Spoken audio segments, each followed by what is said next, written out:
গভীর রাতে হঠাৎ করে প্রচণ্ড দাঁতে ব্যথা। আশেপাশে ফার্মেসিও খোলা নেই, ডাক্তারও অ্যাভেলেবেল নেই। ভাবছেন কি করবেন? সাময়িকভাবে দাঁতে ব্যথা দূর করার জন্য আমি কিছু ঘরোয়া পদ্ধতি আপনাদেরকে বলে দিচ্ছি, যা সবার রান্নাঘরে অ্যাভেলেবেল। লবণ, 1 গ্লাস হালকা কুসুম গরম পানিতে হাফ চা চামচ লবণ নিয়ে কুলকুচি করতে পারেন, এতে ব্যথা কমে যাবে। তবে পানিটি যেন বেশি গরম না হয়, এতে কিন্তু ব্যথা আরও বেড়ে যেতে পারে।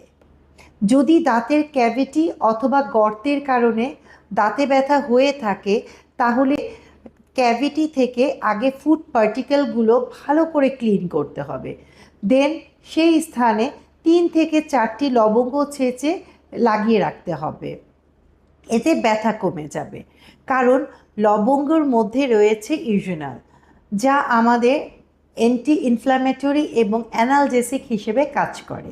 এছাড়াও আদা, রসুন, নিম পাতা, পেয়ারা পাতা এগুলো লাগিয়ে রাখতে পারেন। এই উপাদানগুলোর মধ্যে অ্যান্টি ইনফ্ল্যামেটরি প্রপার্টি রয়েছে, তাই এই উপাদানগুলো দাঁতে ব্যথা কমাতে সাহায্য করে।